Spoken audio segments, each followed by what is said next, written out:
The Megane Renaultsport 250 may be more affordable and less powerful than the ultimate hot hatch elite, but it can take on any of them in a straight fight. There's even a version to suit you if you're not a hardcore enthusiast. Drive it though, and you may well become one. In a gloomy motor market, hot hatches are one of the few bright spots for mainstream automakers. More than 3 times as many of them are being sold here than was the case back at the turn of the century when Renault Sport first got started. So it would be fair to give the French maker's competition division at least some of the credit for reigniting interest in the shopping rocket segment, especially when it comes to Golf or Focus-sized models. Their original Megane Renaultsport managed to garner 26,000 sales across the continent, leaving its successor, this car, a great deal to live up to when it first arrived at the end of 2009. Now, most class-leading hot hatches, Golfs, Focuses and so on, are great because they build on the established dynamic excellence imbued into the standard production models upon which they're based. In contrast, an ordinary Renault Megane, for all its many virtues, would, you'd think, hardly be a car likely to sire something sensational. Yet with the Renault Sport Megane 2, the Dieppe division's engineers eventually managed to do just that. Have they managed to work their magic once again with this successor? Let's find out. With the previous generation version of this car, it took Renault Sport a little time to realise that they could please all of the people all the time, provided they offered it in separate road and track orientated guises.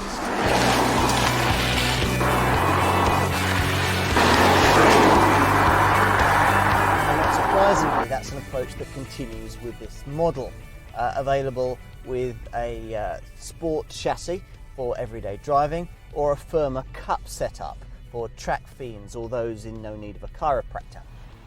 Now, even the sport chassis is 12.5% stiffer than the sportiest standard Renault Megane Coupe, but the cup model is 15% firmer still, with extra driving focus guaranteed by the fitment of thicker anti-roll bars, taller springs and a limited slip differential. Under the bonnet, a casual glance at the spec sheet might suggest that little has changed. A 2-litre turbo 4-cylinder that still could sound a bit meatier, as before, channeling over 200 brake horsepower via a 6-speed gearbox to the front wheels. But look a little closer and things are very different. Over 25% of the parts have changed, including the turbo, releasing 247 brake horsepower. That's 20 brake horsepower more than the old Megane R26. And there's 340 Newton meters of torque, though you have to stay in the top half of the rev range to properly enjoy it. All very impressive, but not quite enough, you might think, to properly elevate this car to the super hot hatch sector that its makers would like it to compete in.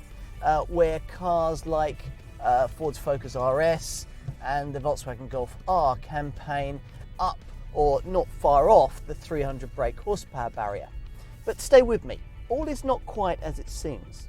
I'm often quoting the late great Lotus founder Colin Chapman in his films, saying that more power makes you faster down the straight, less weight makes you faster everywhere. It applies again here. This Megane may have 53 brake horsepower less than, say, a Focus RS, but it's also 160 kilograms lighter and is more aerodynamic. As a result, its 0 to 60 time is only fractionally slower at 6.0 seconds dead, while its 0 to 100 mile an hour time of 13.7 seconds is actually faster than the Ford. The Megane's lighter weight also makes it more agile, while its aero package delivers more grip.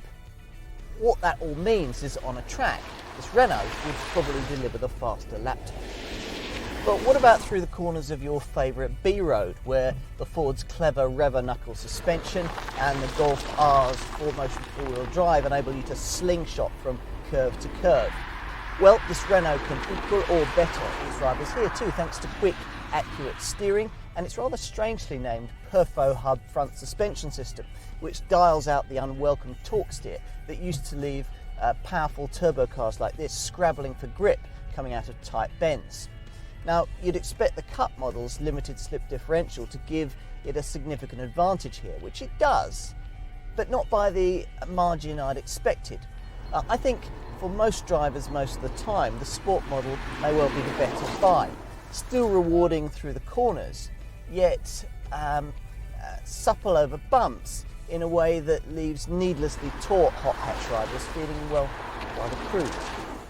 Like the Cup variant, it features Renault Sport dynamic management, a 3-stage ESP stability control system that can be switched on, off, or set in a sport mid-mode that allows a limited amount of slip before intervening. Like much else in this package, it's beautifully thought out. True, this Megane may not paint a grin on your face quite as readily as leirier rivals over the first few corners you drive it, but over time, I'd wager that it may satisfy you more. Some previous Renault Sport products have looked rather max power, a boy racer image that customers with well over £20,000 to spend would generally rather avoid. Hence, a classier look than anything the French brand has yet provided to the hot hatch sector. Unlike many of its rivals, Renault sees no need for 5 doors in this segment. So this car is based exclusively on the 3-door Megane Coupe body style, though with enough changes to make it feel a very different product, both inside and out. In your driveway, it'll certainly appear purposeful, with a ride height that's 20mm lower than the previous model. Park it face out if you can. That way, enthusiast neighbours will note the larger air intake cut into the front bumper, complete with its F1-inspired aerodynamic front blade and optional LED daytime running lights. The sides have pronounced sills and wheel arch extensions, so unfortunately they're plastic, or rather than part of the sheet metal, that draw your gaze to the lovely 18 or 19-inch alloys, whilst at the back there's an elongated spoiler and a central exhaust set into a small diffuser.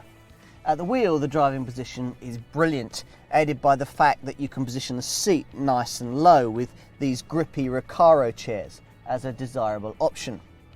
The leather-trimmed flat-bottom steering wheel has neat yellow stitching that echoes the brightly coloured rev counter.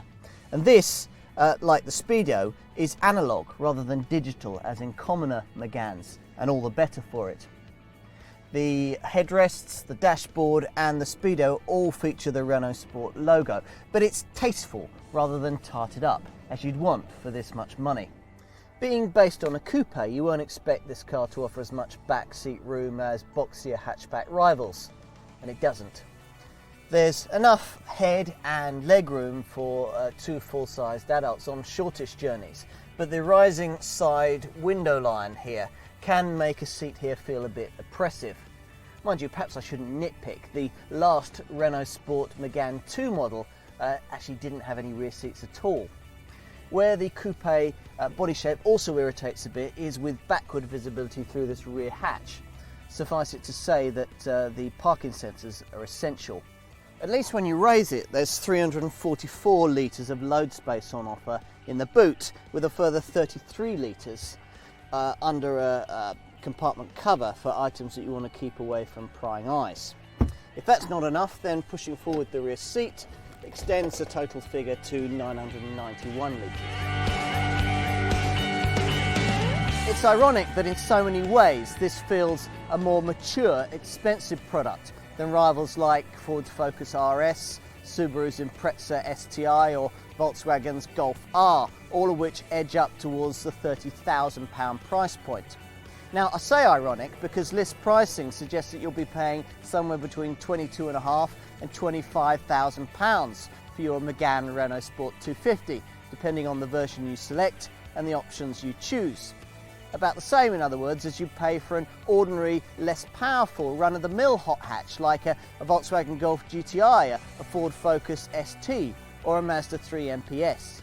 The core decision that all Megane Renault Sport 250 buyers must take is whether to go for the standard sport chassis or the firmer, more focused Cup setup.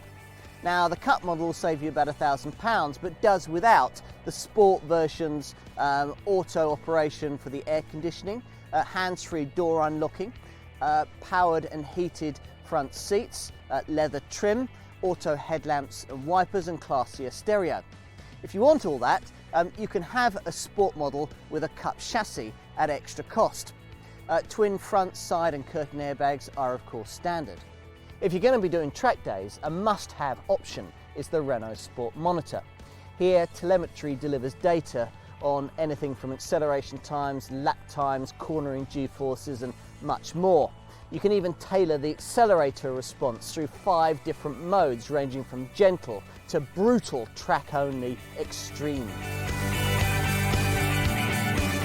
Lightweight is the friend of fuel economy, and despite its hardcore remit, this Megane is actually more fuel efficient than you might expect. The combined fuel economy figure is 34 miles to the gallon, and you'll put out 195 grams per kilometre of CO2, which makes it reasonably affordable to run, if not quite up to Golf GTI standards. The big ticket for owners to factor in will be depreciation, but that's the case for most hot hatches from mainstream brands. Insurance is Group 17. Renault Sport may be a division of the Renault Group, but the cars that it produces are so different and so much more rewarding than their standard counterparts that they could be from another maker entirely, which is refreshing in an age where so many brands' idea of creating a hot hatch is to plumb in a bigger engine, bolt on a body kit and jack up the price. Bottom line with this Megane is that for the price of a good hot hatch, you get a super shopping rocket, unafraid of the fastest GTIs out there, even if they do cost up to £8,000 more. And all those cars are essentially compromises between track-ready handling and road-going usability. With its Cup and Sport model options, this RS250 doesn't have to be. Either way, it's brilliant fun. And that's really exactly what a car like this should be all about.